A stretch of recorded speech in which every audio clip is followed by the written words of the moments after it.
Hello and welcome to the MACKEM CABBIE. Just doing a new feature here about what the fans say, because we've always got something to say, haven't we? Every single time there's a development or there's headlines. So today on Thursday, the 3rd of April, we're going to be looking at what Sunderland fans have been saying on this headlines, where Sunderland senior players have held discussions about the club's penalty-taking plight, with Regis Labrie is adamant a designated penalty taker will be identified ahead of Saturday's game at West Brom, and see what the Sunderland fans have been saying. Anthony Harrison says, "For me, whichever centre forward is on the pitch need to take this responsibility." He says, "I don't care if Isidore had a mare against Burnley. He's our spearhead and specialist in scoring goals. Stand up and take it if he's the man on the pitch. Practice penalties, and I know you cannot replicate the pressure on the pitch, but you can put the ball in that specific area of the goal regular where the keeper cannot save it. Then you will score more often than not. Not that simple, I suppose," but I suppose he's right. Andrew says, "I might go to the bookies and put a £5 on Lafay taking them." Stephen says, "If it comes to it, the captain should be stepping up to take one, surely." Good point, perhaps. Brad says, "Anyone other than Isidore, Roberts and Simple Simon, all three have missed. Hume, Job, Mundle or Lafay seems the likeliest option." And what if they miss them? It can go on and on and on. Billy says Lafay, the fella. John says, "Should be practicing with all the other players, shouting, screaming, booing and generally putting them off as much as possible." Terry says, "After Isidore missed those 2 v Burnley, he should be screaming for that. I honestly thought 09 was shielding the ball until the commotion calmed down, then he was going to hand it to him." Ben says, "It's obviously going to be Mundle now. You'd have thought they'd spoke about it months ago." Keith reckons Job. Martin says, "We need to practice for the playoffs, just in case." Yeah, because can you imagine going to the playoffs with the way our penalties are at the moment? God, maybe we'll have no chance, will we? Jolie says Mundle, Job, Lafay, Neil and Meander should be the ones. Alan says, "Why are discussions going on now? Shouldn't this have taken place at the beginning of the season, if not certainly after the Burnley away game?" Martin Cowell says, "We might need 5 in the playoffs." Harry reckons he would like to go for Hume. Neil says Regis Labrie. Regis is getting quite a lot of mention in there. And of course, which has been making the headlines as well, is Regis Labrie insists that Tommy Watson remains available for selection despite agreeing a move from Sunderland to Brighton. Although the Black Cats boss is clearly disappointed that the teenage winger has turned down repeated offers of a new contract on Weir's side, and the fans have been saying. Kevin says, "Prefer him not to play." He says, "Can understand why he's moving. Guaranteed contract that will set him up for life. We can't pay him the going rate. Good luck to the kid. He's one of the best we've had through the academy, and it is a shame indeed." I can sort of see Kevin's point there. Michael says, "Wouldn't use him. Doesn't want to play for Sunderland. Put him in reserves. Take him out completely out of the picture." Steve says, "Needs dropped out of the full squad. Full stop." Stephen says, "Wouldn't have him anywhere near the first team now." Gary says, "I would make him clean the players' cars during the game, then their boots after the game." Fairly harsh words there from Gary. Ryan says, "Probably getting offered at least twice as much as Brighton. Depends on his attitude in training every day, whether he should play or not. If he can make an impact, then we need to use everything we have." Kaylee says, "Nope, put him in the reserves." Callum says, "No thanks, he won't play with full intent in risk of injury. Horrible time for him to announce his move. Want nothing to do with him. Plus, Mundell is 10 times the player. Anyway. Ian says, if we need him, use him. If not, may as well play in the under-23s. So there's quite a lot of still bitterness there on Tommy Watson. It seems to be swinging more the way fans didn't want now to do with him.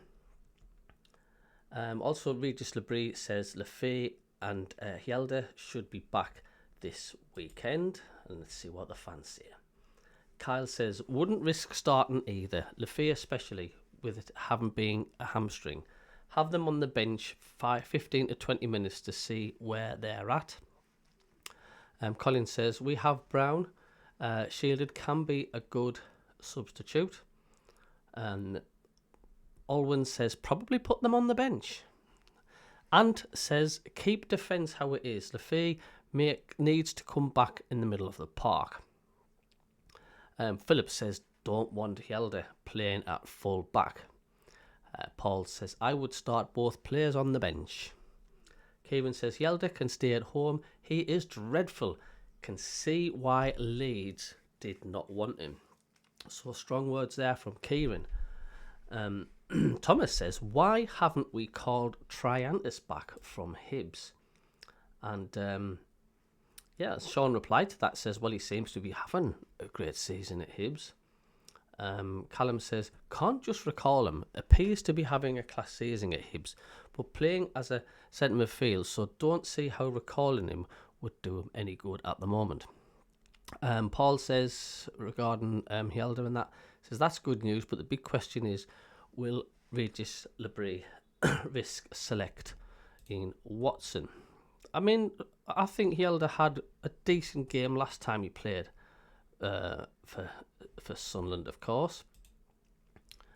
And of course, Regis Labrie as well says Lefay expect him to be fit for the weekend. I'd like to see what the fans say. Billy says, praying we go up just to keep him. What an absolute player. Colin says, we are waiting for you, Enzo. Michael says, hope he plays in his best position. Wasted out wide. And fans have been saying that since his arrival, that he's in the wrong position. Colin says, we should play him ahead of Rigg. John Price says, will he play him in the middle when he comes back? That is the question. Mark says, as long as he's okay for the playoffs. I suppose that's a good point. We don't want to rush him back, get him injured for a further few months and he misses the playoffs. Brad says, get in. Paul says, yes. David says, seen him in Jesmond the other day. Barlett in his G-Wagon. Thomas Trier says, he's class above anyone in the championship. Hudson said, he's looking happy and enjoying being here. Use the money from Rigg and Watson to secure him if we can. And of course, it all depends, doesn't it? If Lefay wants to be part of it. And obviously talking about as well the 2025-26 key dates. 26th of June 2025 is the fixture release date. The 1st to 3rd of August 2025, Sky Bet League 1 and 2 opening weekend. 8th to the 10th of August 2025, Sky Bet Championship opening weekend. 2nd and 3rd of May 2026, final games of the regular season. And 5th of May 2026, Sky Bet playoff finals take place. Looking into the future. And one chap says, hopefully, Premier League will be needed. Davin says, not a hope of going up this season. If it's via the playoffs, what's left of the fit first team nearly running on empty now? I hope they make me chew my words. Luke says, hopefully we won't be there.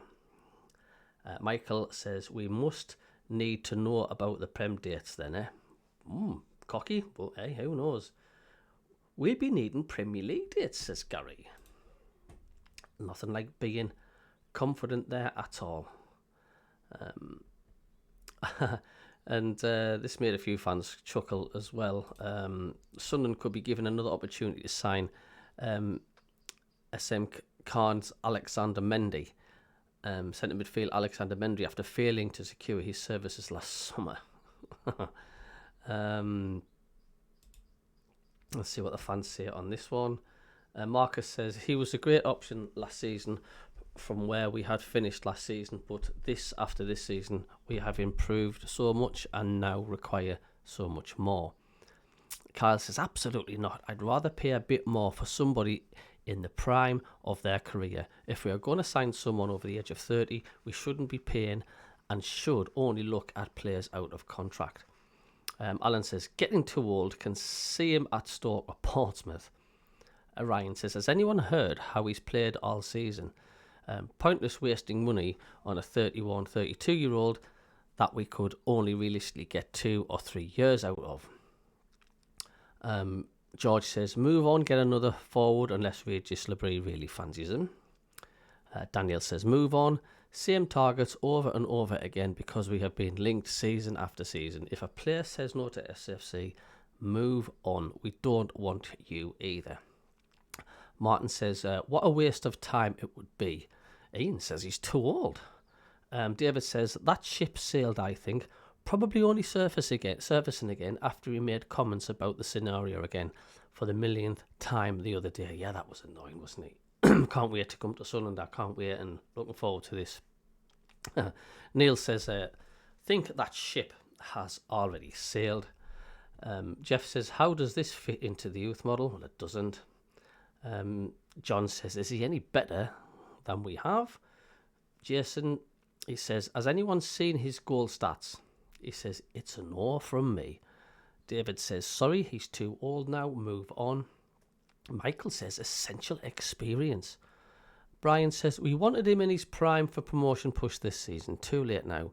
Too old to justify an investment, so it's a no from me. He says they can reap what they saw, ruin their own dressing room and season from holding multiple players back from playing a higher standard. Now they've cut off adrift at the bottom of League 2. Serves them right, and an example of what can happen when you hold players back. Why we let Watson and Clark go? Because of the risk to our overall performances. So, and the last one here is that West Ham are preparing a formal offer to sign Sunderland sensational Chris Rigg. And some of the Sunderland fans here. What have the fans been saying here? So we'll have a look at what the fans are saying about the West Ham over Chris Rigg. Adam says, West Ham today, is it? Meaning every Tom, Dick and Harry club in the Premier League. Graham Ferguson says he'll be off. No encouragement from this club to make him stay. Trevor says, stay where you are, young man. 27, teen too young to move away. London and West Ham, better to leave when older. If that good, the chance will still be there, and fame and fortune will follow. Jack says, let's see where his loyalty is. His club or his wallet. And Ian replies to that and says, like anyone else, if you're offered more to do your job, you're going to go there. So that is the argument for that one. Pat says, well, good enough, nobody left if they're selling talented players off. Paul says he's better than West Ham. Tommy says, bull. He says, continuous fake sentimental news, clickbait, he says, from everybody. He says, people have just got nothing else to post. Zach says, we'll struggle next season if the money isn't spent on decent players. He says, stinks of asset stripping before a sale this. He says, Bellingham to go yet. Hume and Circum will follow. One step forward, two back. We've always been the same. Like no real surprise. So there we go. That's what the fans have been saying.